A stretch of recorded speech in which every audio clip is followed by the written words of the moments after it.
বাংলাদেশে কিছুদিন আগে একটা কথা চালিত আসলো যে আড্ডি কখনো মাংস হইতে পারে না, আর উপজাতি কোনোদিন মুসলমানের বন্ধু হইতে পারে না। তো আমার কথা হইছে, শয়তান কখনো মানুষ হইতে পারে না, আর মানুষ কখনো শয়তান হইতে পারে না, আর শেখ হাসিনা কোনোদিনে ভালো মানুষ হইতে পারে না। তো আপনাদের উদ্দেশ্য এবং বাংলাদেশের জনগণের উদ্দেশ্য এবং বাংলাদেশের আইন শৃঙ্খলা বাহিনীদের উদ্দেশ্যে একটা কথাই বলতে চাই। শেখ হাসিনা হয়তো পদত্যাগ করে ইন্ডিয়া চলে গেছে, কিন্তু ইন্ডিয়ার থেকেও চাইবে যে কেমনে বাংলাদেশে আবার নতুন ভাবে কিভাবে একটা ঝগড়া লাগানো যায়। তো তার প্রমাণ হচ্ছে কালকে রাত্রে আপনারা তো দেখলেনই, লাইভের মধ্যে সরাসরি দেখলেন যে হিন্দুদের বাড়িতে এবং আমাদের মুসলমান বাদে বাকি যে ধর্মগুলো আছে বাংলাদেশে, খ্রিস্টান, হিন্দু, বুদ্ধ, আরো অনেক ধর্ম আছে, তাদের বাড়িতে তাদের মন্দিরের মধ্যে আগুন দেওয়া হইতাছে, ভেঙে ফেলা হইতাছে। তো এগুলা আপনার কি মনে হয়? এগুলা কি ছাত্রছাত্রীরা করতেছে নাকি বাংলাদেশের জনগণ করতেছে? কেউই করতেছে না। এগুলা কে করতেছে আপনারা আশা করি বুঝতে পারছেন। এগুলা ইন্ডিয়ার থেকে বসে কিভাবে আবার ইন্ডিয়ার সাথে আমাদেরকে ঝগড়া লাগাইতে পারবো, বা কিভাবে আমাদেরকে আবার আমাদের ছাত্রদেরকে আবার নতুন ভাবে বিপদের মধ্যে ফালাইতে পারবো ইন্ডিয়ার মধ্যে বসে, এবং আমাদের বাংলাদেশের এগুলা সংগ্রাম, বাংলাদেশের জনগণের সামনে বাংলাদেশের অধিকার, তাদের অধিকার তারা বুঝে নিয়েছে। কিন্তু ইন্ডিয়াতে দেখেন কিভাবে তাদের নিউজের মধ্যে সব চলতেছে, তাদের নিউজের মধ্যে বৈঠক চলতেছে বাংলাদেশ নিয়ে। তো আপনারা আশা করি বুঝতে পারতেছেন নাশকতাকারীরা কিভাবে নতুন ভাবে আবার বাংলাদেশে আবার কিভাবে নতুন ভাবে ঝগড়া সৃষ্টি করতে পারবো, অনেকভাবে চেষ্টা করতেছে।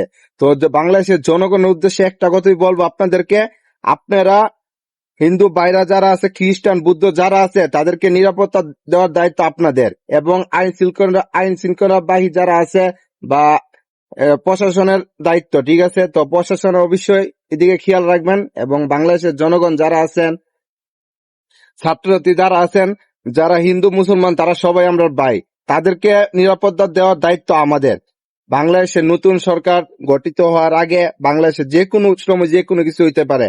আর আপনাদের কাছে এতটুকু অনুরোধ, এতটুকু অনুরোধ, আমরা যারা আপনাদেরকে 10টা চট দিচ্ছে, আমাদের একটা চট দেওয়ার দায়িত্ব আছে এবং দেওয়ার সময় আছে, যাইতেছে না, যে সময় যাইতেছে গা। তো আপনার কাছে একটু শান্ত হন, কারণ আপনাদের কাছে সময় আছে, সময় যাইতেছে না, সময় আছে। আপনারা সময় অনেক পয়সা আছে, সামনে অনেক সময় পড়ে আছে। তাদেরকে কিভাবে ধরবেন, তাদেরকে কিভাবে শাস্তি দিবেন, তাদের হাতে আনা হবে, সবকিছু করতে পারবেন, সময় আছে। কিন্তু আপনারা এখন একটু শান্ত হন। এখন কিভাবে এই শয়তান শেখ হাসিনা কিভাবে বাংলাদেশে আবার নতুন ভাবে একটা ঝগড়া সৃষ্টি করবে, আপনারা কালকা রাত্রের ঘটনা দেখতে পারছেন যে কিভাবে আমাদের বাংলাদেশের জনগণের অনুমতি ছাড়া, বাংলাদেশের প্রশাসনের অনুমতি ছাড়া ইন্ডিয়ার আর্মি ঢুকানো হয়েছে। আপনারা তো দেখছেনই, আপনারা তো কালকে লাইভে দেখছেন আশা করি, আমরাও প্রবাসীরা সবাই দেখছি।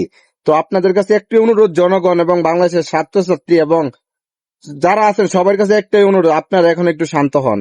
এখন বাংলা চুরি বা দোকানপাট বা কোনো কিছু আপনারা ভাঙেন না। আপনাদের কাছে একটি অনুরোধ, আপনারা একটু শান্ত হন। এখন বাংলাদেশটা একটু শান্ত হোক, কারণ তারা আমাদের আমরা যারা একে ধরতাছি, ওরে ধরতাছি, মারতাছি, জেলখানা পুড়তেছি বা মসজিদ পুড়তাছি বা নেতাদের বাড়ি পুড়তাছি, এ উসিলা নিয়ে তারা কি করতেছে, হিন্দুদের বাড়ির মধ্যে আগুন দিতেছে, হিন্দুদের মূর্তি ভাঙতেছে, এগুলা ভাঙতেছে, আপনারা দেখতে পাচ্ছেন। কিন্তু আপনারা শান্ত হয়ে গেলে এগুলা করার সচেতন। আর আপনারা যেখানে আছেন, যেইখানে গ্রামে থাকেন, শহরে থাকেন, আপনাদের পাশে হিন্দু, খ্রিস্টান, বুদ্ধ যারাই আপনাদের পাশে আছে, তাদের পাশে যে দাঁড়ান, তাদেরকে নিরাপত্তা দেন।